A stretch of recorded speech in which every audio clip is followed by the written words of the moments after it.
Welcome to Living My Retirement Dream. I'm Rod. I've been noticing some comments on my motorcycle videos. People saying they're planning a trip to come to Nova Scotia. They've always wanted to. You won't regret it. It's a beautiful place to ride a motorcycle. But I was thinking there are some things you might want to know. So these are my 5 tips on riding a motorcycle in Nova Scotia.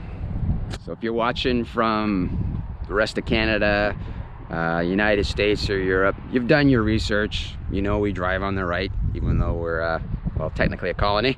You have to wear a helmet. Yes, United States, some places you don't need a helmet.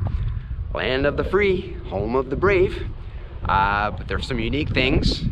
I grew up in the eastern townships in Quebec.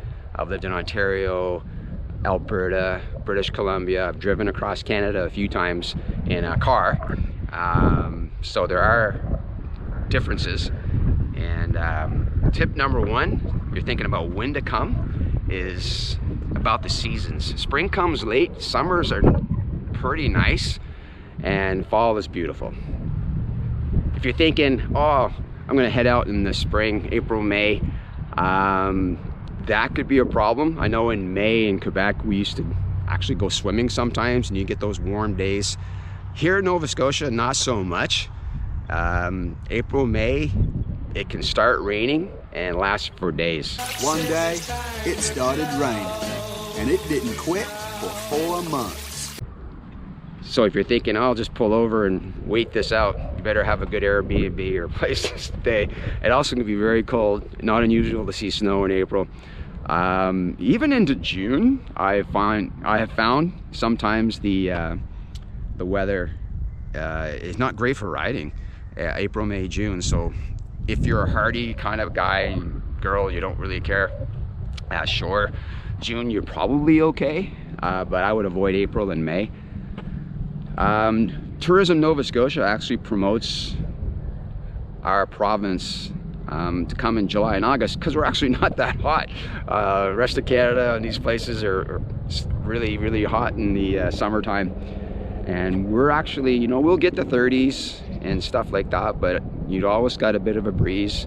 It's very comfortable. July and August, a great time to come. My preference though is September. I've always, when I worked, which I don't anymore, I always planned my vacations near the end of August before the kids went back to school, because you got good weather. It's just not a lot of rain. In fact, this year, we've had record kind of drought, which isn't great for people with wells and stuff. Tip number 2, it's still weather related because we're Canadian, we like to talk about the weather.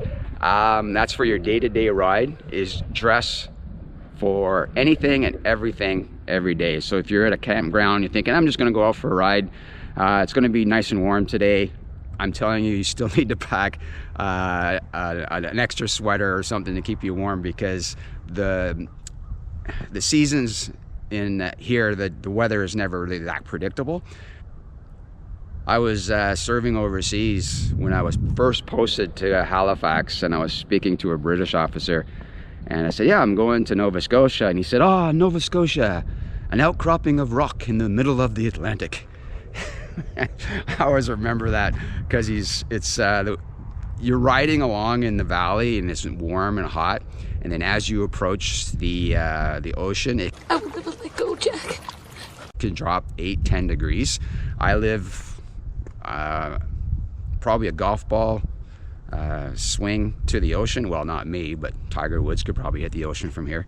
And as I'm driving home, I can literally feel the temperature drop. I have one of those temperature gauges in my car that it can go 5-10 degrees as you're coming into closer to the ocean. So if you're out riding and you're planning on driving along the coast, you need to bring a warmer sweater or something, because it's not unusual for me to put it off and on a coastal ride all day long. Well, I'm gonna pull over, put it off, you get some fog. So day to day, it's like a box of chocolates. You don't know what you're gonna get. Going along with that pack for anything, we need to talk about wind. There is always wind in Nova Scotia. It's an outcropping of rock in the middle of the Atlantic. So we motorcyclists in Nova Scotia, we're kind of like pilots. We always check wind speed and direction before we go for a ride. Cows. I know I was coming back from Cape Breton on a 3-day trip in the fall, and from Truro to here, like the last hour, I literally was almost leaning sideways trying to keep the Honda NC750 upright because of the crosswind. So like the tip for that is day-to-day riding, just check those wind speeds, which way they're going. And of course, they're gonna be worse along the coast. We have a thing we call the valley in Nova Scotia, and maybe a little less there, but you do have to plan for the wind, not only because of the stability of your bike, but the temperature. It can make it a lot colder. So if the highs today is 25 with gust up to 80, you might get a little chilly. So day to day, tip number 2, dress for anything and everything. So you're thinking, where do I want to stay? Airbnbs, hotels. My recommendation, the camping here is phenomenal. The provincial and federal camps, and that could be for the rest of Canada too, I suppose. But I know in Nova Scotia, we have great campgrounds. They're well staffed, they're clean, they're cheap, they have everything you need. And I was at 5 Islands. I did a video on camping there. I did a walk-in. It was just stunning right over the Bay of Fundy. So the provincial and federal campgrounds, even the private ones, they're great. So take a look at camping. We had record number of people come to Nova Scotia this summer. I think that's driven up the prices of hotels, and we're we don't have a lot of population, so when you add all those tourists, they tend to jack up the prices. And it's the same for Airbnb. I've looked on Airbnb. Maybe they'll go away for the weekend down southern Nova Scotia, and I cannot believe what they're asking for an Airbnb. $4 or $5, even $1,000 a night. You know, I was obviously not going to pay that on a motorcycle. As far as booking, I know if you have an RV and you want to stay someplace a week, people line up online to try to get those spots. But for me, I booked last minute. It's going to be sunny. I've never had a problem finding a campsite for at least one night. So yeah, I highly recommend, if you are a motorcyclist and you love to camp, you're gonna love Nova Scotia. It'll be great. Tip number 4 for motorcycling in Nova Scotia, set your maps to avoid highways. I've ridden, every time I leave the province, I want to go to somewhere else, I have to do the same 2 kind of highways, and I'm very sick of them. I was coming back from Prince Edward Island on the ferry, and just set my map to avoid highways to get home, and I found some roads I'd never been on before, and you know, they go along the ocean, farmland. They're just really nice secondary roads. We don't get a lot of traffic, and you could ride a half an hour without seeing a car on the back roads. We also have these trails. There's a lot of motorcycle YouTubers that come up with these trails for motorcyclists, like Lighthouse Trail, places to stop at Peggy's Cove, places like that. You can get through the province pretty quick on the highways, and that's great. But if you really want to catch the scenery, just avoid the highways, take the back roads, and you'll love it. Which brings us to tip number 5.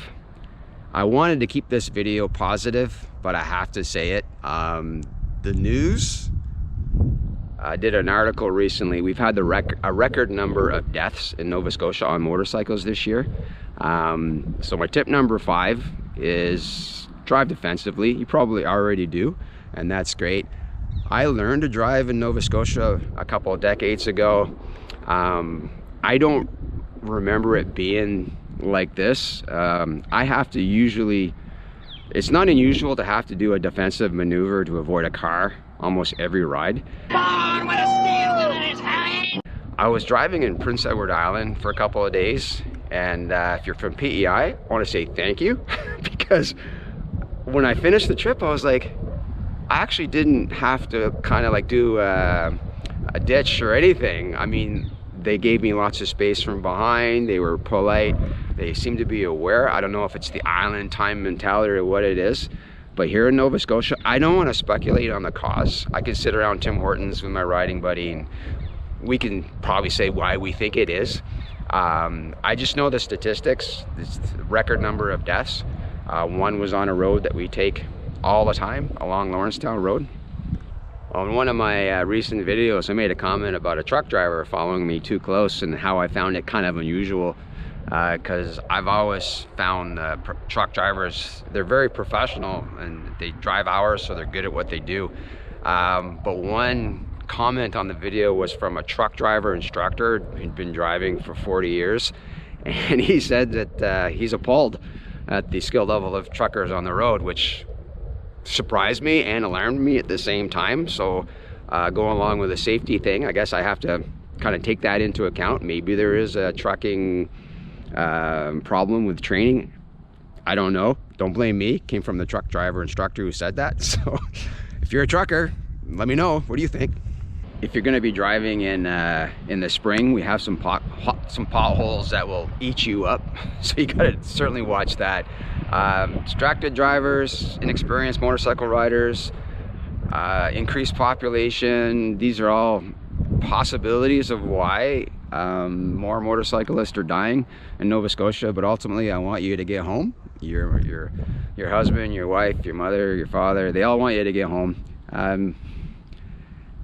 I find, like, in the back roads, there's so little traffic, it's easy to kind of see when something's going to happen.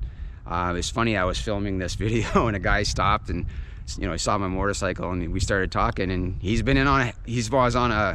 in a head-on collision, and he talked about he's noticed the driving around here has gotten a little hairy too. So again, I don't want to blame anything or anybody, but just be safe and enjoy the ride. Take your time, go on the back roads, be prepared for anything. That's probably how you drive now, and enjoy the ride. If you ride motorcycle and you're from Nova Scotia and you think I missed something or I'm off, let me know in the comments. That's what they're there for. It is a unique place to ride, and there are some differences about it, and ultimately you will like riding a motorcycle in Nova Scotia. So in summary, come in the summer or the fall, dress every day like it might be winter. Stay at a campground, avoid the highways, and stay safe. Those are my 5 tips of motorcycling in Nova Scotia. Thank you for watching, and please stay safe. Hit like and subscribe. I'm not sure what that does, but enjoy the ride. Getting cold.